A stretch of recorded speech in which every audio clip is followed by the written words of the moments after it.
Okay, dear students, now we are here to start our new session, History.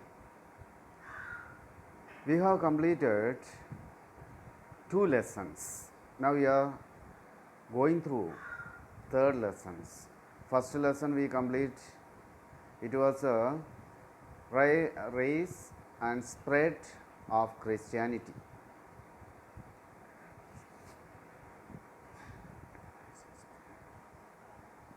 And third one, it was a rise and spread of Islam.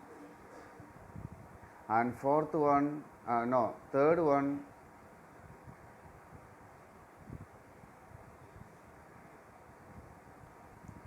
the Delhi Sultanate. We have discussed Turkish conquest of North India and next establishment of Delhi Sultanate, then dynasties, slave or Mamluk dynasty. In that slave and Mamluk dynasty, we discussed Qutbuddin Aibak as well as Iltutmish, then Ghiyasuddin Balban. And next we started Khalji dynasty, Alauddin Khalji as well as Jalaluddin Firoz. And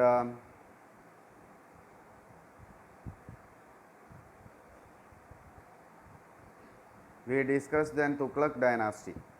In that Tughlaq dynasty, we studied detailed way about Muhammad bin Tughlaq. And after that Muhammad bin, there was a Firoz Tughlaq. And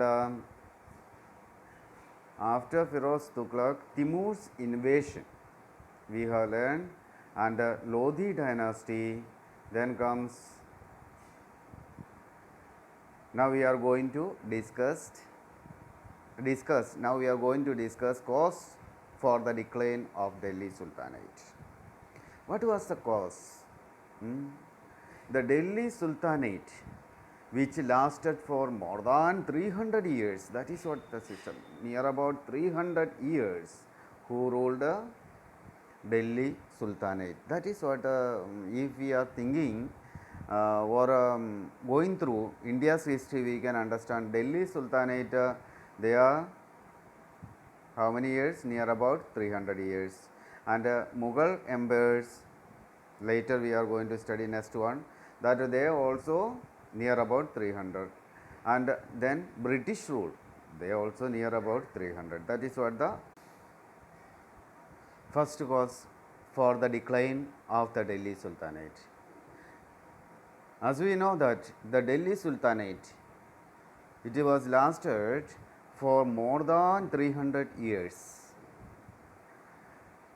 When we think of India's past, we can understand that the Sultanate dynasty, they had lasted for 300 years. Then Mughal dynasty, coming section, they are lasted for continued for near 300 years. Then after that we can see, so British people, the British rulers, they also ruled near about 300. This Sultanate kingdom was vast one. So they were in need, or they required strong rulers to keep it under control. If weak rulers, then what will happen? The rebellions will be will arise, and they will crush the kingdom. And but there was lack of strong rulers. Of course, there was one or two, but after that, a chain of weak rulers we are finding. That was one cause.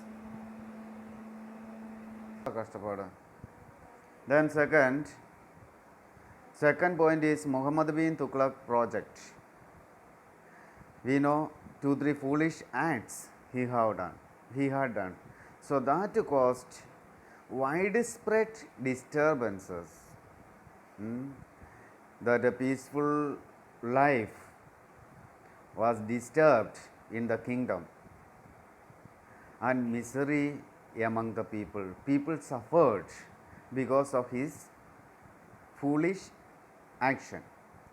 These action lead to several rebellions, and various regions both in the north and south broke away to establish independent kingdoms, and that was the reason. But these actions, these foolish actions caused what? Several rebellions. And because the people, either they are friends or enemies, what they will do it, they will make use the chances. This was best chance for them, so they made use it.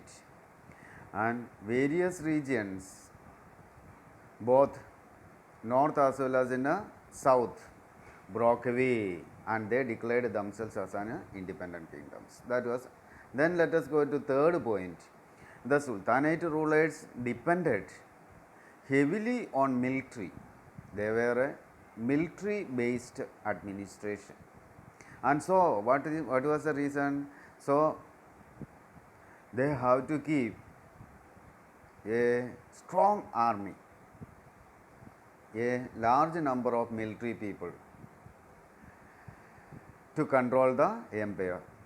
Their policies were always guided by the needs of the army and not by the needs of the people.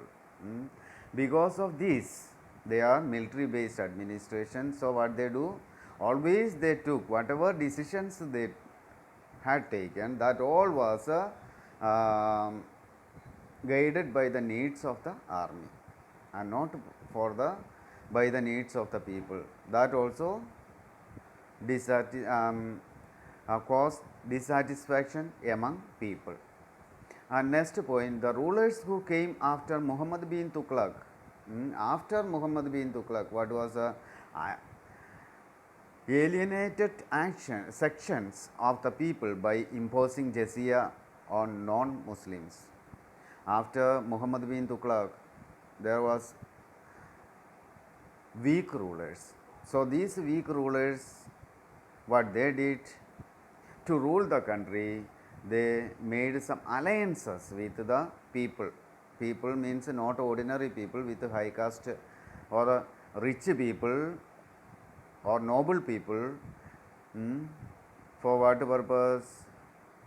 To rule peacefully by giving some of concession to them or introducing some of new policies or new taxes like jizya, and post there, some of the army posts they made hereditary, and this all caused widespread effect, long lasting effect, we can say so. The later rulers made official positions and rights hereditary. That is what just now I said. Some of the official position as well as land rights hereditary, which in the long run created a group of self-seeking and powerful nobles who hatched court conspiracies, especially during the reigns of weak rulers. And now next, Timur's invasion, foreign attack, gave a lasting blow to the already weakened empire. It was a big blow to the weakened empire, but foreign invasion. At the same time, the inability of Sultanate to maintain control over the southern provinces resulted in the establishment of Vijayanagar as well as Bahmani kingdom. We can see the rulers were weak and their policies also was not effective one and not strong one. So what had happened? Because the southern part of the kingdom had broken and two independent kingdom formed there. That was Vijayanagar as well as Bahmani kingdom. Last point we can see here, a weak sultanate attracted invasion by the Mughals. So weak administration. This attracted Mughals to India, and it finally collapsed after the Battle of Panipat in 1526. Okay, after the Panipat war, the Sultanate completely disappeared from India, and new dynasty formed. That was, what is it? It was a Mughal dynasty. We are going to learn from next lesson onwards.